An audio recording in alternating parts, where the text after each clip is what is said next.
Sa kabila ng mga pasakit, pighati at pagdarahop, alalahanin nating may Diyos na sumasa atin sa gitna ng ating paghihintay sa paghilom ng ating mundong lugmok sa pandemya.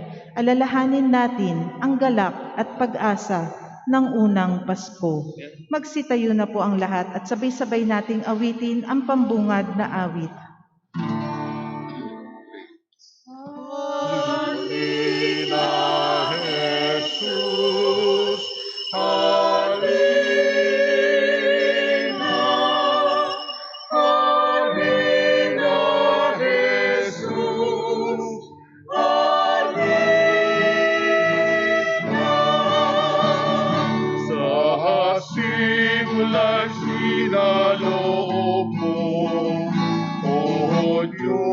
Kaligtasan ng tao sa takdang panahon ay tinawag mo isang bayang lingkod sa iyo.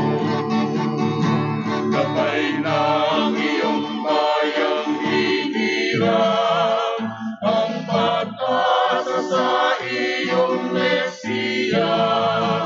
Emmanuel ang pangalang bigay sa kanya, na sa atin ang Diyos uwi na.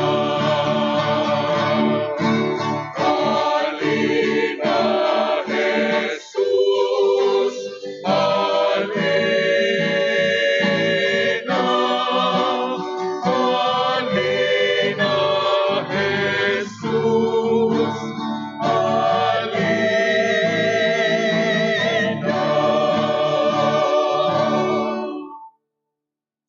Tayo'y nagkakatipon sa ngalan ng Ama, ng Anak, at ng Espiritu Santo. Amen. Ang pagpapala ng ating Panginoong Hesukristo at ang pag-ibig ng Diyos Ama at ang pakikipag-isa ng Espiritu Santo naway sumainyong lahat. At sumaiyo rin. Mga kapatid, aminin natin ngayon ang ating mga kasalanan upang tayo'y maging marapat sa pagdiriwang ng banal na paghahaing nagdudulot ng kapatawaran ng may kapal.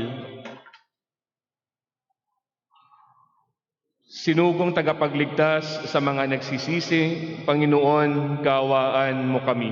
Panginoon, kaawaan mo kami. Dumating na tagapag-anyayang mga kasalanay magsisi, Kristo, kaawaan mo kami. Kristo, kaawaan mo kami. Nakaluklok ka sa kanan ng Diyos Ama para ipamagitan kami. Panginoon, kaawaan mo kami. Panginoon, kaawaan mo kami. Kaawaan tayo ng makapangyarihang Diyos. Patawarin tayo sa ating makasalanan at patnubayan tayo sa buhay na walang hanggan. Amen.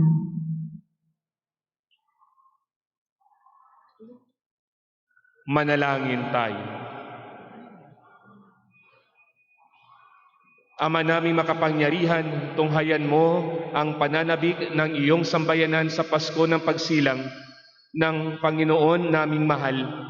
Pasapitin mo kami sa kagalakang dulot ng kanyang pagtubos at pasiglahin mo kami sa pagpapasalamat sa iyong kaloob sa pamamagitan niya kasama ng Espiritu Santo magpa sa walang hanggan. Amen.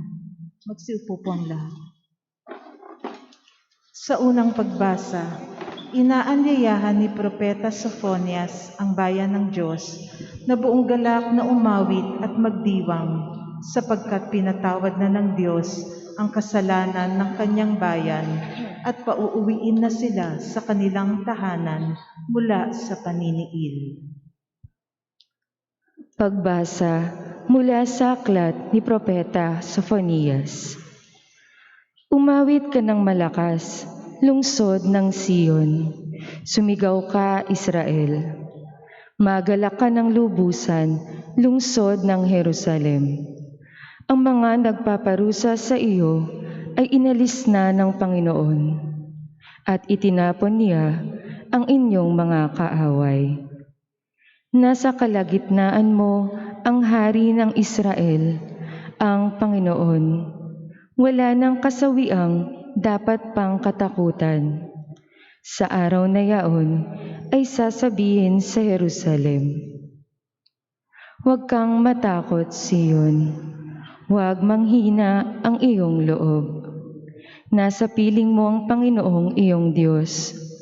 Parang bayaning nagtagumpay. Makikigalak siya sa iyong katuwaan. Babaguhin ka ng kanyang pag-ibig. At siya ay masayang aawit sa laki ng kagalakan. Gaya ng nagdiriwang sa pista. Ang salita ng Diyos. Salamat sa Diyos. Diyos na kapiling ng bayan ay masayang papurihan. Diyos na kapiling ng bayan ay masayang papurihan. Ang Diyos ang siyang nagliligtas sa akin. Tiwalang-tiwala ako at wala muntimang pangamba.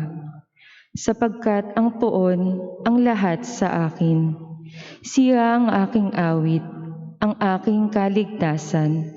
Malugod kayong sa salok ng tubig, sa batis ng kaligtasan. Diyos na kapiling ng bayan ay masayang papurihan. Umawit kayo ng papuri poon, sapagkat kahanga-hanga ang kanyang mga ginawa. Ipinahayag ninyo ito sa buong daigdig. Mga anak ng Siyon, umawit kayo ng buong galak. Sapagkat nasa piling ninyo ang dakila at ang banal ng Israel. Diyos na kapiling ng bayan ay masayang papurihan. Sa ikalawang pagbasa, puno ng pagsubok at paghihirap ang buhay Kristiyano. Ngunit nananawagan si San Pablo sa mga taga-Filipos na mabuhay sa kapayapaan at kagalakan sapagkat kasama nila ang Panginoon. Pagbasa mula sa sulat ni Apostol San Pablo sa mga taga-Filipos. Mga kapatid, magalak kayong lagi sa Panginoon. Inuulit ko, magalak kayo. Ipadama ninyo sa lahat ang inyong kagandahang loob. Malapit na dumating ang Panginoon. Huwag kayong mabalisa tungkol sa anumang bagay. Sa halip ay hingin ninyo sa Diyos ang lahat ng inyong kailangan sa pamamagitan ng panalangin may pasasalamat. At ang di malirip na kapayapaan ng Diyos ang mag-iingat sa inyong puso at pag-iisip sa pamamagitan ni Kristo Jesus. Ang salita ng Diyos. Salamat sa Diyos. Magsitayo po ang lahat.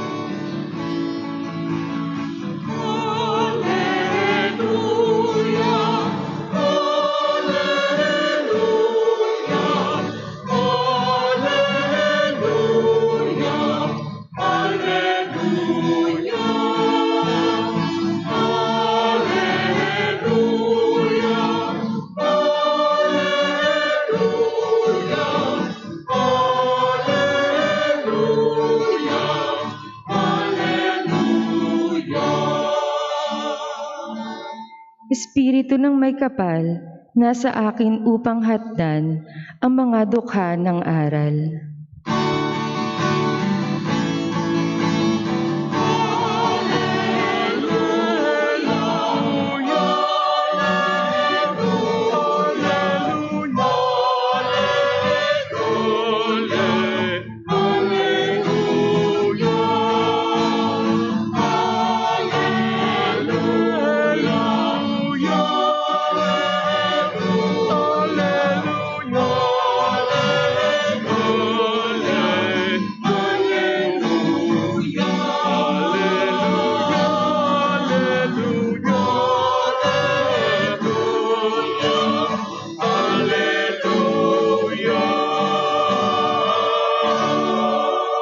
Ngayon ay sisindihan ang kandilang kulay rosas na sumasagisag sa ikatlong linggo ng Adbyento.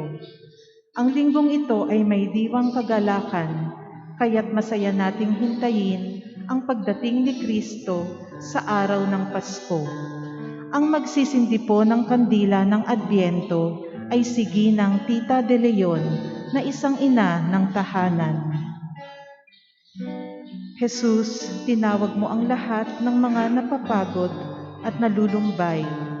Nangako ka na pasisiglahin mo sila at bibigyan ng bagong lakas upang harapin ang bawat araw. Idinudulog namin sa iyo ang aming alalahanin, suliranin at mga kahirapan. Inilalagay namin sa iyong puso ang mga miyembro ng aming pamilya at mga kaibigang nabibigatan sa mga kabiguan at pagkasiphayo. Ikaw nawa ang magbigay sa kanila ng kagalakan. Idinadalangin namin sa iyo ang lahat ng mga taong nananalangin para sa kanila. Maging liwanag ka nawa namin sa mga sandali ng kadiliman. Amen. Tanglawan nawa tayo ng liwanag ni Kristo habang buong kagalakan nating hinihintay ang kanyang pagdating ngayon at magpasawalang hanggan. Amen. Marami pong salamat at palakpakan po natin ang nagsindi ng kandila.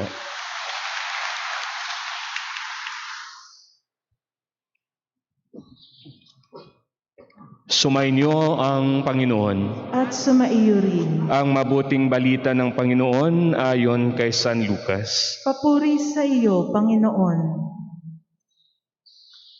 Noong panahong iyon, tinanong si Juan Bautista ng mga tao, "Kung gayon, ano po ang dapat naming gawin? Kung mayroon kang 2 baro, bigyan mo ng isa ang wala. Ganyan din ang gawin ng mga may pagkain," tugon niya.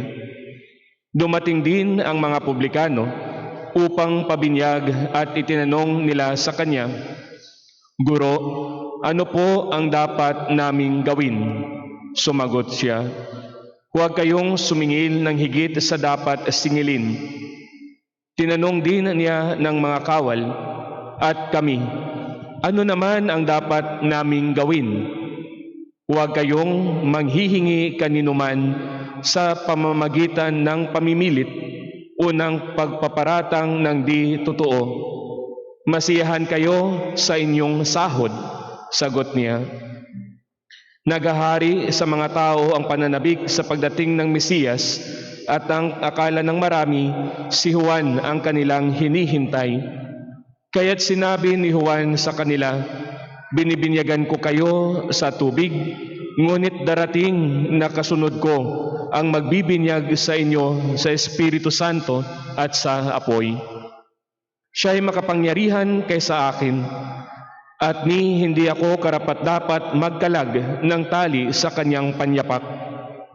Hawak niya ang kanyang kalaykay upang alisin ang dayami. Titipunin niya ang trigo sa kanyang kamalig, ngunit ang ipay susunugin sa apoy na di mamamatay kailanman." Marami pang bagay ang ipinangangaral ni Juan sa mga tao sa kanyang pagpapahayag ng mabuting balita. Mga kapatid, ang mabuting balita ng Panginoon. Pinupuri ka namin, Panginoong Hesukristo. Isang mapagpalang umaga po sa ating lahat. Good morning. Sa ating pagtitipon sa umagang ito, 2 bagay po ang ating ipinagdiriwang. Una po, sa simbahan, lalong-lalo na sa araw na ito, ika-12 ng Disyembre, ay ipinagdiriwang po natin ang kapistahan ng ating mahal na si Birheng Maria, ang ating debosyon po sa Nuestra Señora de Guadalupe. Sa aking personal na pananampalataya, sa personal na karanasan, ang debosyon sa ating mahal na Birheng si Maria sa pamamagitan ng ating Nuestra Señora de Guadalupe ay napakahalaga po, napaka-espesyal sa aking buhay bilang pari. Una, sapagkat ang unang mga buwan ko bilang diakono at ang unang 6 na taon ng aking pagpapari ay nakalaan sa pagmimisyon sa bansang Mexico. Kaya napaka-importante sa akin ang debosyong ito sapagkat doon ko nakikita ang kahalagahan ng debosyon natin sa Nuestra Señora de Guadalupe. Siguro kung ating pag-usapan ang mga Meksikano, ano ba ang lagi nating naalala sa kanila? Pag sinabing Meksikano, kalaban lagi ng mga Pinoy, no, sa boxing. Pero kung titingnan natin ang kanilang pananampalataya, makikita natin sa kanila ang isang malalim na debosyon tungkol sa ating mahal na Birheng Maria, ang Nuestra Señora de Guadalupe. At sa kanilang debosyon, makikita natin ang tunay na kagalakan sa kanilang pamumuhay sa kabila ng mga problemang dumarating sa kanilang buhay. Kung inyo pong nakikita sa mga telebisyon, lalong-lalo na sa mga palabas sa Netflix, tungkol sa droga, tungkol sa patayan, totoo po yon nangyayari sa Mexico.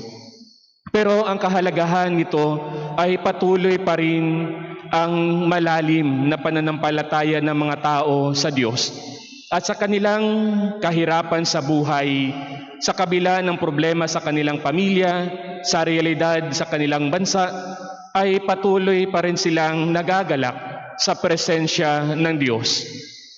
Mga kapatid, sa pananampalataya, tayo rin bilang mga Pinoy ay hindi malayo, lalong-lalo na sa paniniwala ng ating mga kapatid na mga Meksikano. No? Sila po ay nasa ikalawa sila sa pinakamaraming Katoliko sa bansa. No? Nangunguna pa rin ang Brazil, sumunod ang Mexico. So kung natin nakikita po, napakalaki ang kanilang pananalig, ang kanilang kagalakan sa pagdiriwang ng lalong-lalo na sa kapistahan ng Nuestra Señora de Guadalupe. Kaya tayo pong lahat bilang mga Katoliko dito sa ating bansa, hindi po tayo nagkalayo sa kanila, sapagkat sa ating buhay pananampalataya, ang ating debosyon kay Maria, lalong-lalo na sa Nuestra Señora de Guadalupe, ay napakahalaga din po sa ating buhay pananampalataya. Ito ay makikita natin sa ating pangaraw-araw na pamumuhay, lalong-lalo na sa ating pamumuhay bilang kasapi, bilang miyembro po ng simbahang Katolika. Kaya mga kapatid, ang ating debosyon kay Maria, naway magbigay din sa atin ng kagalakan sa kabila ng mga naranasan nating problema ngayon sa ating buhay, sa pandemya. Marami ang nawalan ng mahal sa buhay, marami ang nawalan ng trabaho, marami ang nawalan ng pag-asa. Marami sa atin ang nagdududa sa Diyos. Naway ang ating debosyon kay Maria ay hindi mawalan ng tiwala sa Kanya. Bagkus ang ating pananampalataya at debosyon kay Maria, naway magbigay sa atin ng isang malalim na kagalakan. Pangalawang punto po, ang ikatlong linggo ng Adviento, ati pong ipinagdiriwang ngayon, ay tinatawag din po ito sa salitang Gaudete Sunday o isang linggo ng kagalakan. Unahan ko na po kayo, ang suot ng mga kaparian ngayon, kulay rosa. Sa simbahan, makikita natin ang mga kulay rosa. Hindi po ito sumusuporta sa isang political na pangyayari ngayon. No?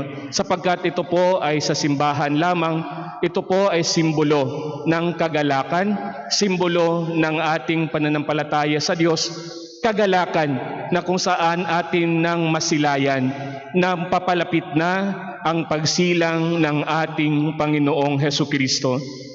Kaya mga kapatid, sa pananampalataya, sa ikatlong linggo ng ating paglalakbay sa panahon ng Adviento, napaka-importante po sa atin na itanong sa ating sarili, ano na nga ba ang ating narating sa paghahanda natin, lalong-lalo na sa pagtanggap sa biyaya ng pag-ibig ng Diyos.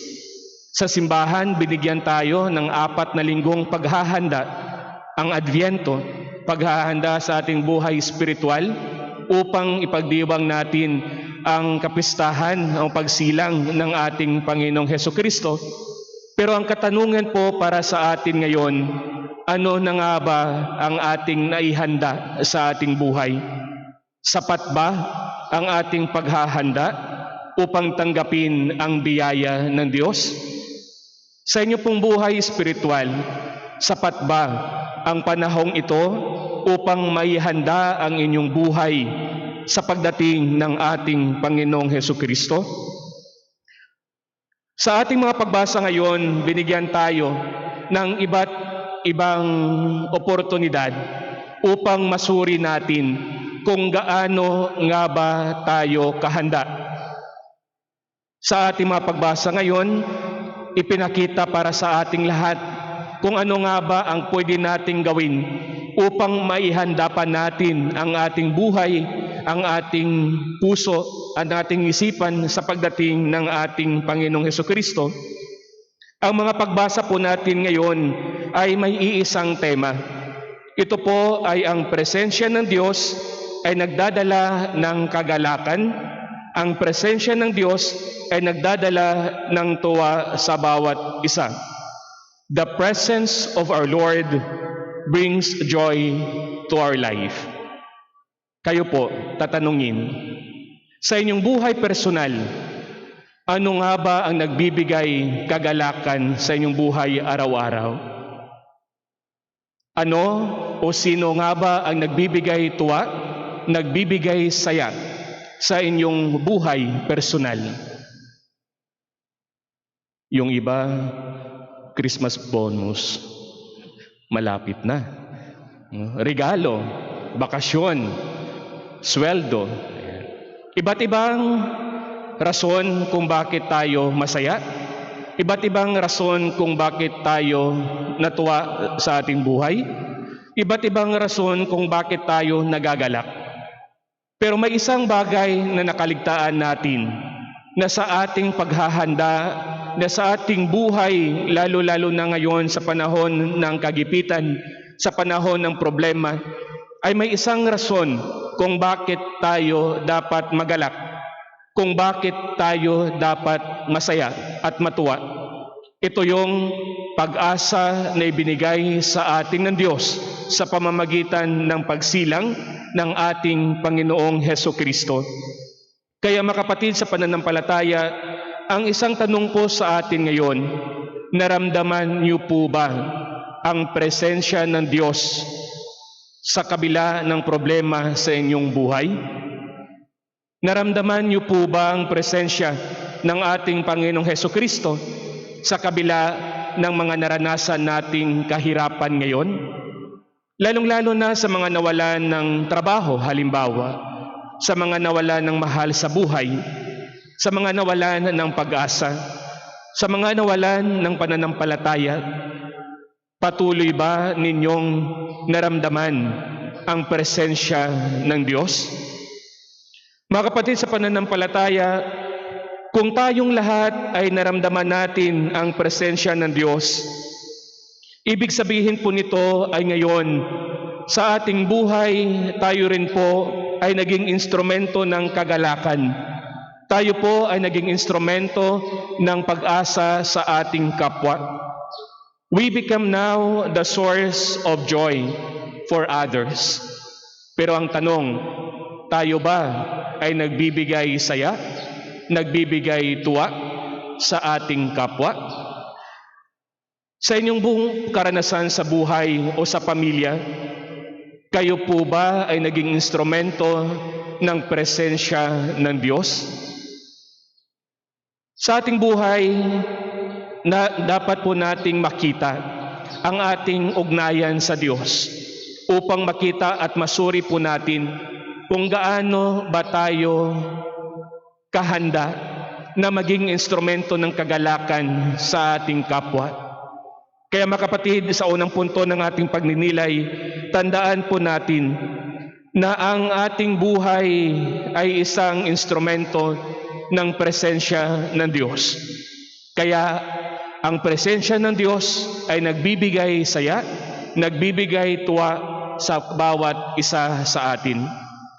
Pangalawa, joy comes with conversion. Ang ating naramdamang tuwa, ang ating naramdamang kagalakan sa ating buhay, lalong-lalo na sa ating paghahanda sa panahon ng Adbyento para sa isang mahalagang piyesta sa ating pananampalataya, ay may kasamang pagbabago. Joy comes with conversion. Ang tanong po sa atin ngayon, paano ba magbago?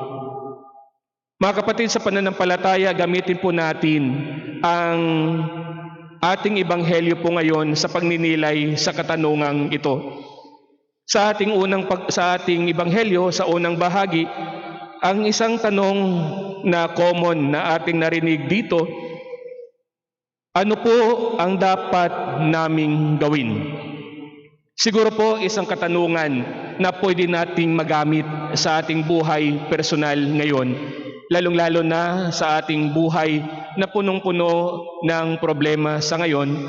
Ano ba ang dapat nating gawin? Mga kapatid, sa pananampalataya, ang tatlong importanteng bagay na tinuro sa atin ng Ebanghelyo ngayon, lalong-lalo na sa pagbabago. Unang-una po, the value of generosity, the value of sharing brings joy to others. Ang pagiging mapagbigay ay nagbibigay sa atin ng kasiyahan sa ating buhay. Mga kapatid, sinabi dito, kung mayroon kang 2 baro, bigyan mo ng isa ang wala. Mapagbigay. Gaano ba tayo mapagbigay sa ating kapwa? Sa panahon ngayon, marami sa atin ang takot magbigay. Sa panahon ngayon, marami sa atin ang nanghihingi, hindi lang material, kundi lalong-lalo na sa suporta, sa emosyon at lalong-lalo na sa espiritual na pangangailangan. Kaya napakagandang tingnan natin ang ating buhay personal ngayon. Gaano ba tayo ka-generous sa ating kapwa? Hindi lang sa material na mga bagay, kundi lalong-lalo na sa ating suporta at sa ating suporta sa kanila sa buhay espiritual. Pangalawa, doing the right thing or being righteous brings joy to our life. Ang pagiging isang taong matuwid, lalong-lalo na kung alam natin kung ano ang tama, kung ano ang nararapat, yun ay nagbibigay sa atin ng kagalakan, yun ang magbibigay sa atin ng tuwa. Kaya napakahalaga sa ating buhay bilang isang mananampalataya na lagi nating gawin kung anong nararapat, kung ano ang tama. Dapat nating matutunan na ang mga bagay sa ating buhay, kahit ito ay may benepisyo para sa atin, kung ito man ay masama, kung ito man ay hindi pangkalahatan, ay atin nawang iwasan. Doing the right thing or being righteous brings joy to our life. Pangatlo, sa ating ebanghelyo sinabi din sa mga sundalo na nung tinanong sila ng kawal, ano naman ang dapat naming gawin? Mga kapatid, tayong lahat ay may kanya-kanyang responsibilidad sa buhay. Tulad ng mga sundalo sa ating ebanghelyo ngayon, sila ay may mga responsibilidad din. Ang bawat sa atin ay may kanya-kanyang responsibilidad sa tahanan, sa pamilya, sa ating lipunan, sa simbahan. Kanya-kanyang responsibilidad na ginagampanan. Kaya ang paalala sa atin ay maging isang instrumento ng kapayapaan, hindi ang paghihiwa-hiwalay. Alam niyo po ba kung ano ang rason kung bakit nagkahiwa-hiwalay ang mga grupo? Kanino? Kaninong rason? Kay Marites. Kilala niyo si Marites? No. Kapitbahay. No. Sabi nga sa Facebook, mga chismosa, no? Marites, Mari isa pa, no? O Maricon. maaring confirmed. Kaya mga kapatid sa pananampalataya, naway ang ating buhay ay hindi instrumento ng pagkawatak-watak, hindi instrumento ng pagkahiwa-hiwalay ng ating samahan, ng ating pananampalataya, at higit sa lahat ng ating pamilya. Kaya itong ating paghahanda sa pagdating ng Panginoon, lalong-lalo na sa 3 linggo ng Adbyento, ay maging instrumento nawa tayo ng kapayapaan sa ating komunidad, sa ating pamilya at sa ating lipunan. Hilingin natin sa ating Panginoong Hesukristo, naway sa kabila ng ating kahinaan, sa kabila ng ating limitasyon sa buhay, ay patuloy nawa tayong maging instrumento ng kagalakan, ng tuwa sa ating komunidad at higit sa lahat sa simbahan. Hilingin natin sa Diyos na maging handa ang ating buhay sa pagdating ng Kanyang bugtong na anak. Amen.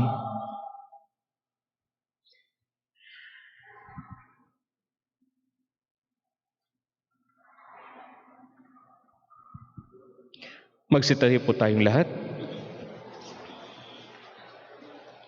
Sumasampalataya ako sa Diyos amang makapangyarihan sa lahat, na may gawa ng langit at lupa. Sumasampalataya ako kay Jesucristo, iisang anak ng Diyos, Panginoon nating lahat. Nagkatawang tao siya lalang ng Espiritu Santo, ipinanganak ni Santa Mariang Birhen, pinagpakasakit ni Poncio Pilato, ipinako sa krus, namatay, inilibing, nanaog sa kinaroroonan ng mga yumao, nang may 3 araw na buhay na mag-uli, umakyat sa langit, naluluklok sa kanan ng Diyos amang makapangyarihan sa lahat. Doon magmumulang paririto at huhukom sa nangabubuhay at nangamatay na tao. Sumasampalataya naman ako sa Diyos Espiritu Santo, sa banal na simbahang katolika, sa kasamahan ng mga banal, sa kapatawaran ng mga kasalanan, sa pagkabuhay na muli ng nangamatay na tao, at sa buhay na walang hanggan. Amen. sa gitna ng paghihirap sa buhay, kami nagsusumamo sa iyo, Ama, upang patuloy kaming kumapit at manatilis sa wagas na pag-ibig at kagalakan sa piling mo lamang matatagpuan. Buong puso naming dumadalangin, Panginoon, tulutan mo ng kagalakan ang aming puso. Panginoon, tulutan mo ng kagalakan ang aming puso. Bigyan mo nawa ng karunungan at banal na pagkatakot sa Diyos ang lahat ng namumuno sa simbahan upang magampanan nila ang kanilang tungkulin ng may galak, kapayapaan, hustisya at pagmamahal. Manalangin tayo. Panginoon, tulutan mo ng kagalakan ang aming puso. Sa pamamagitan ng pagpapakumbaba at pagmamahal, naway isantabi ng mga naglilingkod sa pamahalaan ang kanilang mga pansariling interes at mga munting hinaing upang maakay nila ang kawang kanilang pinagsisilbihan tungo sa pagkakaisa at kapayapaan. Manalangin tayo. Panginoon, tulutan mo ng kagalakan ang aming puso.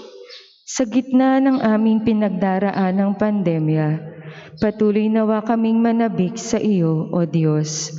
Masumpungan ka nawa namin sa taimtim na pananalangin at pagkakawang gawa, lalong-lalo na sa mga may sakit.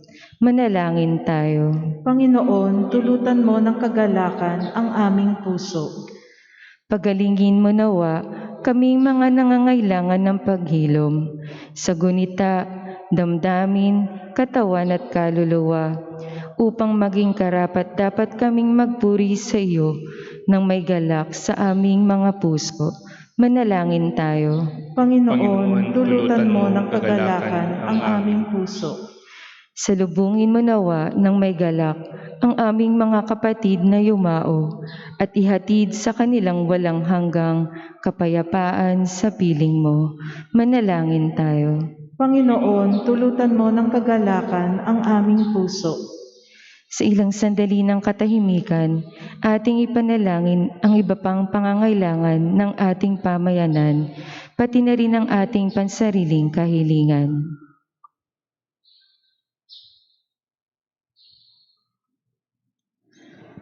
Manalangin tayo. Panginoon, tulutan mo ng kagalakan ang aming puso. Ama, tulutan mo ng galak ang mga puso, dinggin mo ng may awa ang aming mga abang pagsusumamo, upang matagpuan kaming karapat-dapat sa pagdating ni Jesucristo, sapagkat sa piling niya, magiging ganap ang kagalakan ng aming puso.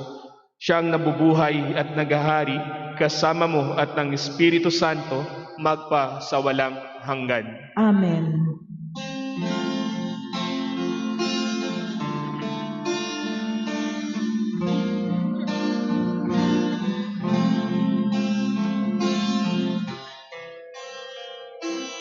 Alay namin sa iyong pagdating, kabutihan mag-asa, mga pusong tapat. Sa namin ay iyong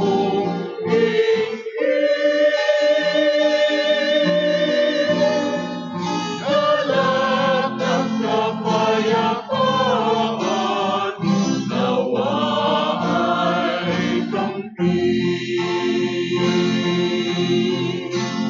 Itong alak at tinapay, mga bungang alay,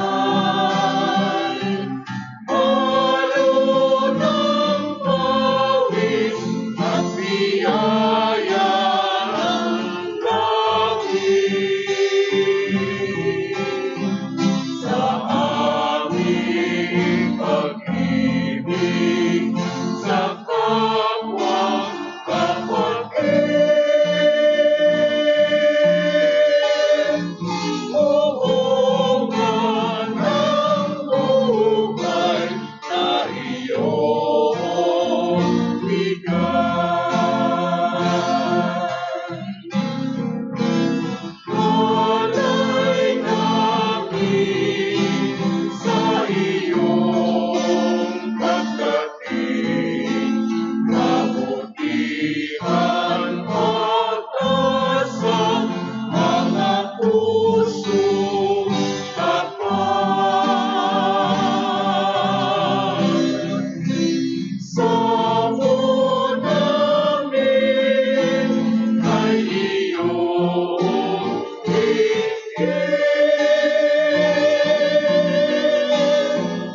galak at kapayapaan, nawa ay kampi.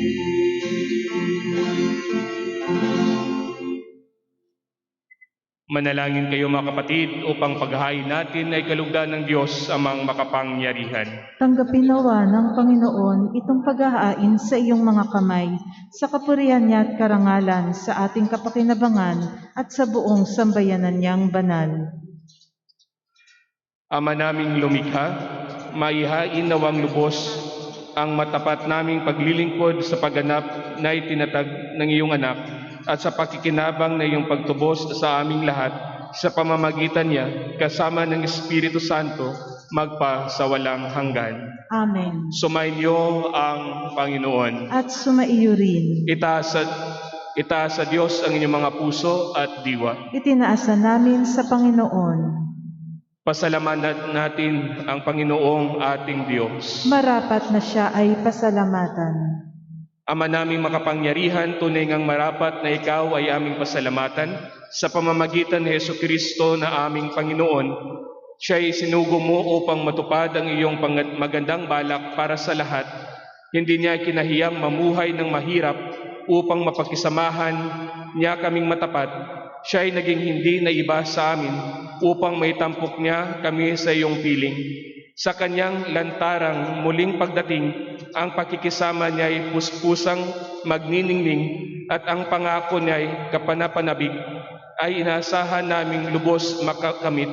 Kaya kaysa ng mga anghel na nagsisiyawit ng papuri sa iyo nang walang humpay sa kalangitan, kami nagbubunyi sa iyong kadakilaan. Santo, Santo, Santo Panginoong Diyos ng mga hukbo, napupuno ang langit at lupa ng kadakilaan mo, o sana sa kaitaasan. Pinagpala ang naparirito sa ngalan ng Panginoon, o sana sa kaitaasan. Ama naming banal, ikaw ang bukal ng tanang kabanalan, kaya't sa pamamagitan ng iyong Espiritu, gawin mong banal ang kaloob na ito upang para sa aming maging katawan at dugo ng aming Panginoong Hesukristo. Bago niya pinagtiis ang kusang loob na maging handog, hinawakan niya ang tinapay, pinasalamatan kanya, pinaghati-hati niya iyon, inabot sa kanyang mga lagad at sinabi, "Tanggapin ninyong lahat ito at kanin. Ito ang aking katawan na ihahandog para sa inyo."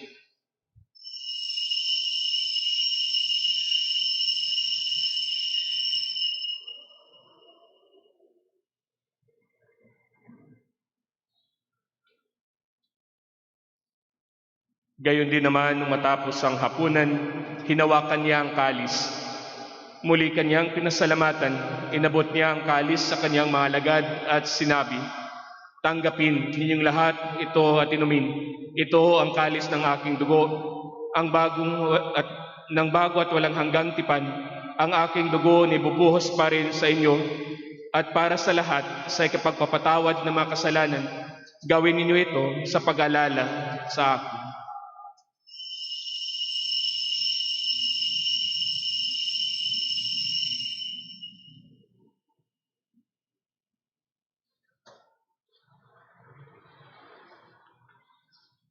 Ipagbunyi natin ang misteryo ng pananampalataya. Si Kristo'y namatay, si Kristo'y nabuhay, si Kristo'y babalik sa wakas ng panahon. Ama, ginagawa namin ngayon ang pag-alala sa pagkamatay at muling pagkabuhay ng iyong anak. Kaya tinialay namin sa iyo ang tinapay na nagbibigay buhay at ang kalis na nagkakaloob ng kaligtasan. Kami nagpapasalamat dahil kami iyong minarapat na tumayo sa harap mo para maglingkod sa iyo. Isinasamo namin kami magsasalo-salo sa katawan at dugo ni Kristo ay mabuklod sa pagkakaisa sa pamamagitan ng Espiritu Santo. Ama, lingapin mo ang iyong simbahang laganap sa buong daigdig. Puspusin mo kami sa pag-ibig kaysa ni Francis naming Papa, ni Francisco naming Obispo, ni Noli ang katuwang niyang Obispo at ang tanang kaparian. Alalahanin mo rin ang mga kapatid naming nahimlay nang may pag-asang sila'y muling mabubuhay, gayon din ang lahat ng mga pumanaw. Kaawaan mo sila at patuloyin sa iyong kaliwanagan.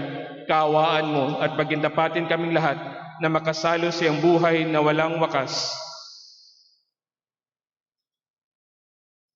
Kaysa ng mahal na Birheng Maria na ina ng Diyos, kaysa ng mga apostol at ng lahat ng mga banal na namuhay dito sa daigdig ng kalugod-lugod sa iyo, may pagdiwang nawa namin ang pagpupuri sa ikararangal mo sa pamamagitan ng iyong anak na aming Panginoong Hesukristo. Sa pamamagitan ni Kristo, kasama niya at sa Kanya, ang lahat ng parangal at papuri sa iyo, Diyos amang makapangyarihan, kasama ng Espiritu Santo, magpa sa walang hanggan.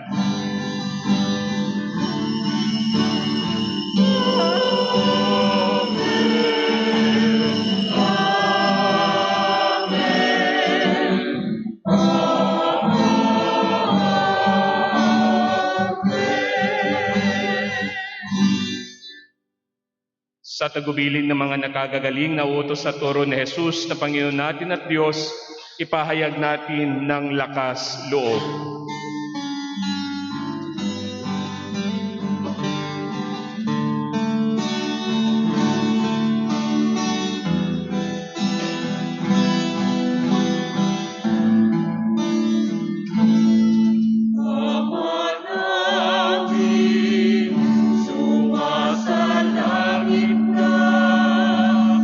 Sambahin ang ngalan mo.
Hinihiling namin kami adya sa lahat ng masama, pagkalooban ng kapayapaan araw-araw, iligtas sa kasalanan at ilayo sa lahat ng kapahamakan, samantalang aming pinanabigan ang dakilang araw ng pagpapahayag ng tagapagligtas namin si Hesu Kristo. Sapagkat iyo ang kaharian at ang kapangyarihan at ang kapurihan magpakailanman. Amen. Panginoong Hesu Kristo, sinabi mo sa iyong mga apostol, kapayapaan ang iniiwan ko sa inyo, ang aking kapayapaan ang ibinigay ko sa inyo, tunghayan mo ang aming pananampalataya at huwag ang aming pagkakasala. Pagkalooban mo kami ng kapayapaan at pagkakaisa ayon sa iyong kalooban, kasama ng Espiritu Santo, magpasawalang hanggan. Amen. Ang kapayapaan ng Panginoon ay laging sumainyo. At sumaiyo rin. Magbigayan kayo ng kapayapaan sa bawat isa.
Mga kapatid, ito ang kordero ng Diyos. Ito nag-aalis ng mga kasalanan ng sanlibutan. Mapalad ang mga inyayahan sa kanyang piging. Panginoon, hindi ako karapat-dapat na magpatuloy sa iyo, ngunit sa isang salita mo lamang ay gagaling na ako.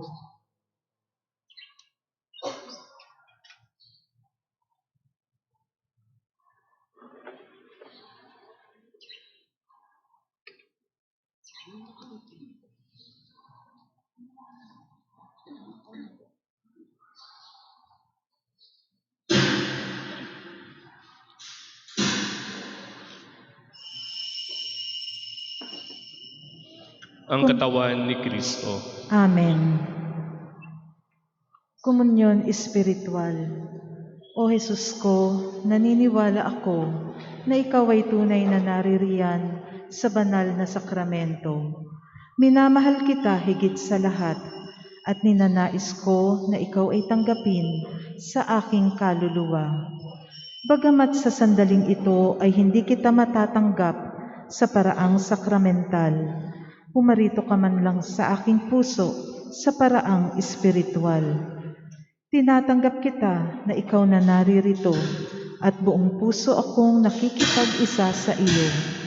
Huwag mong pahintulutan na ako'y mapahiwalay sa iyo. Amen.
nadarama sa ihip ng hangin.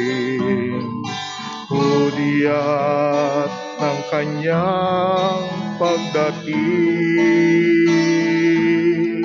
Sa kanyang pagdating, liwanag niya'y magniningning, ililigtas ang buhay natin. Sa kanyang pagdating, pag-ibig niya'y makakamtan.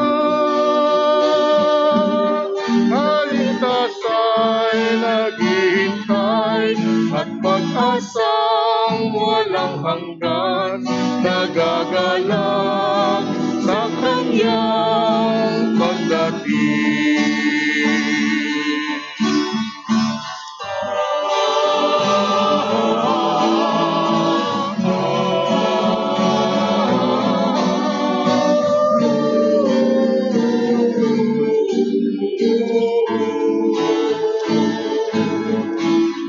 Mula sa ating pag-isip, may liwanag na magniningning,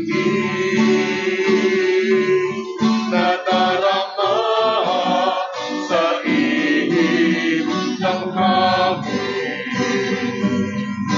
Hudyat ng kanyang pagdating, ihanda ating sarili, kaligtasan nawa'y makamit, nagagalak kaming nagpupuri, pasasalamat sa kanyang paghahari.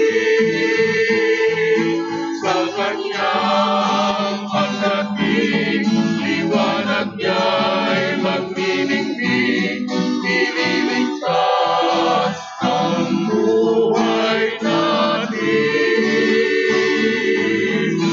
Sa kanyang pagdating, pag-ibig niya'y makakamtan.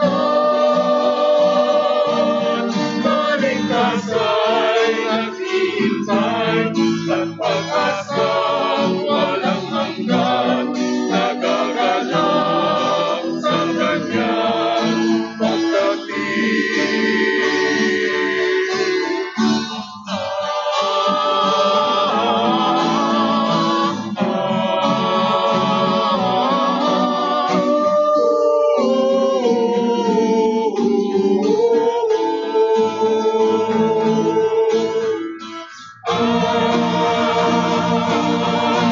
Sa kanyang pagdating, liwanag niya'y magniningning, ililigtas ang buhay natin.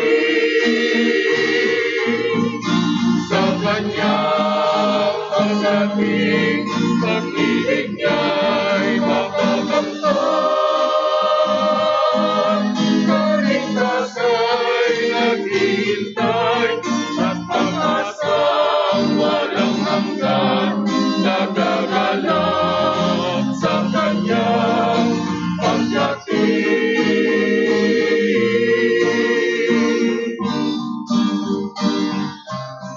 Nagagalak sa kanyang pagdating.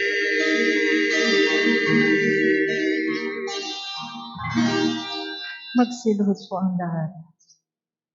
Oratio Imperata para sa proteksyon laban sa COVID-19.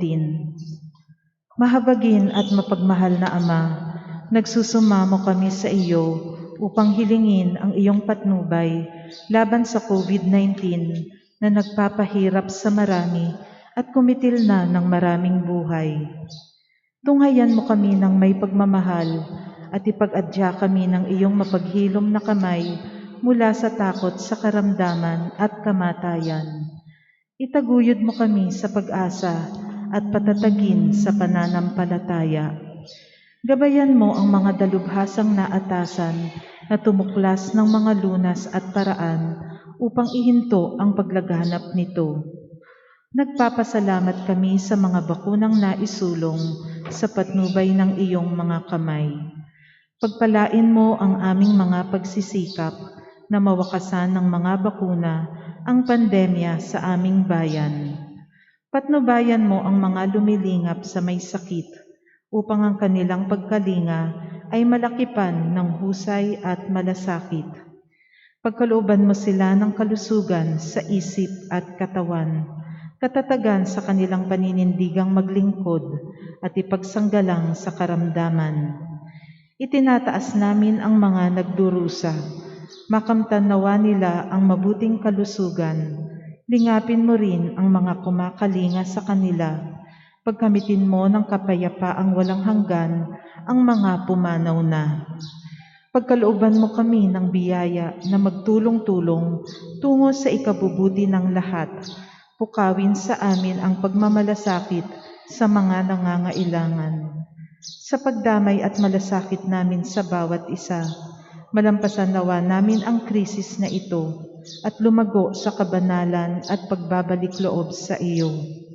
Hinihiling namin ito sa pamamagitan ni Jesucristo na nabubuhay at naghaharing kasama mo at ng Espiritu Santo, iisang Diyos magpasawalang hanggan. Amen. Dumudulog kami sa iyong patnubay, mahal na Ina ng Diyos. Pakinggan mo ang aming mga kahilingan sa aming pangangailangan at ipag-adya mo kami sa lahat ng kasamaan, maluwalhati at pinagpalang Birhen. Amen. Mahal na Birhen, mapagpagaling sa may sakit, ipanalangin mo kami.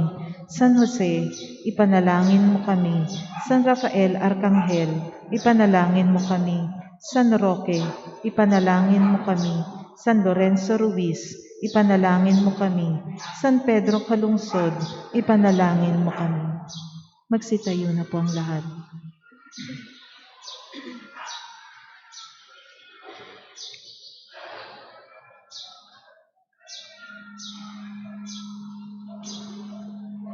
Manalangin tayo. Ama naming mapagmahal, ang pinagsaluhan namin ngayon ay kapagpapatawad ng mga kasalanan ay maging dapat nawa kaming maging handa para sa Pasko ng pagsilang ng iyong anak na siyang namamagitan kasama ng Espiritu Santo magpa sa walang hanggan. Amen. Magsiupo po saglit para sa ilang mga pabatid. Magkakaroon po tayo ng second collection para sa repairs and maintenance na inaanay na kisame ng simbahan. Inaanyayahan po ang lahat na suportahan ang ating Christmas Chinelas Tree sa pamamagitan ng pagbili ng tsinelas sa halagang 100 piso kada pares mula sa ating booth na matatagpuan sa labas ng ating simbahan. Ang mga tsinelas na mabibili ay inyong iaalay sa misa at ating ipamimigay para sa batang kapuspalad sa ating parokya. Ang mga oras ng simbang gabi dito sa ating pamparokyang simbahan ay sa 8:30 ng gabi na magsisimula sa 15 ng Disyembre at sa 4 naman ng madaling araw na magsisimula sa 16 ng Disyembre. Mayroon rin po tayong ibinebentang desk calendar para sa taong 2022 sa halagang 150 pesos. Angkop rin ito upang gawing regalo para sa inyong mga mahal sa buhay. Sa inyong pagbili nito ay makakatulong rin po kayo sa ating parokya at sa mga programa nito. Muli po nating suportahan ang programa ng Social Service Ministry na Balik Handog Year 5 na naglalayon na bigyang pamasko ang mga kapatid nating higit na nangangailangan at makakakuha na po ng bags sa opisina o sa mga pintuan palabas ng simbahan. Ang mga bags ay maaari ninyong ialay sa tuwing may misa. Patuloy po nating sundin ang mga safety and health protocols na ipinatutupad ng IATF tulad ng pagsusuot ng face mask at pagdadala ng vaccination card. Pagkatapos ng misa, mauupo po muna ang lahat at hihintayin ang senyas ng mga asherets bago lumabas ng simbahan. At pasalamatan po natin ang paring nagdiwang ng banal na misa, si Father Gerald Sala.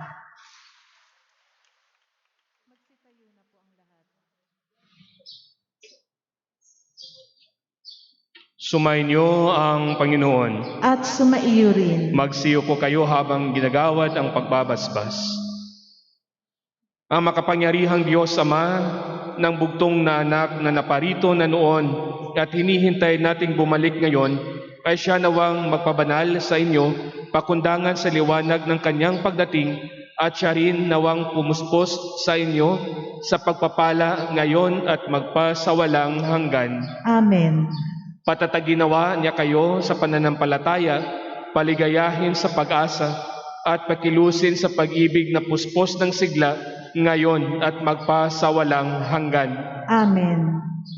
Kayong nagagalak sa pagdating na nagkatawang taong manunubos ay puspusin nawa ng gantimpalang buhay na di matatapos kapag siya'y dumating ng may kadakilaang lubos, magpasawalang hanggan. Amen. Pagpalain kayo ng makapangyarihang Diyos, Ama, Anak, at Espiritu Santo.